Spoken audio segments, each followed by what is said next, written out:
Last ఇయర్లో మనం చేసిన ఒక మిస్టేక్ గురించి చెప్పాను కదా. ఇవాళ కస్టమర్స్ ఎలా రియాక్ట్ అయ్యారు, మేము ఫ్యూచర్లో ఎలా రెక్టిఫై చేయబోతున్నామో చెప్తాను.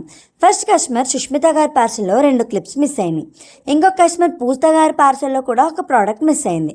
ఇది తెలిసిన తర్వాత మేము ఒక్కసారి క్రాస్ వెరిఫై చేసుకొని ఇద్దరికి రిఫండ్ ఆఫర్ చేసాం.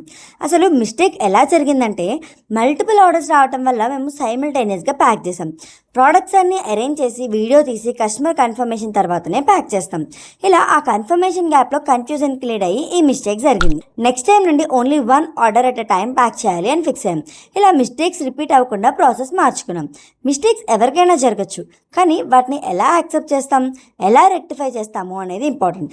The best part is after all this Sushmita గారు లాస్ట్ వెడ్నెస్డే మన ఇంటికి వచ్చి కేర్ఫుల్గా ఐటమ్స్ చూస్ చేసుకొని 1900 బిల్ చేశారు. అండ్ పూజిత గారు రిఫండ్ వద్దు, మళ్ళీ ఆర్డర్ చేసుకుంటాను, ఆ ఆర్డర్లో పంపించండి అని చెప్పారు. కస్టమర్గా మీరు ఇలాంటి సిచ్యువేషన్ ఎప్పుడైనా ఫేస్ చేశారా? బిజినెస్ ఓనర్ ఎలా హ్యాండిల్ చేస్తే మళ్ళీ ట్రస్ట్ చేస్తారో కామెంట్స్లో చెప్పడం మర్చిపోకండి.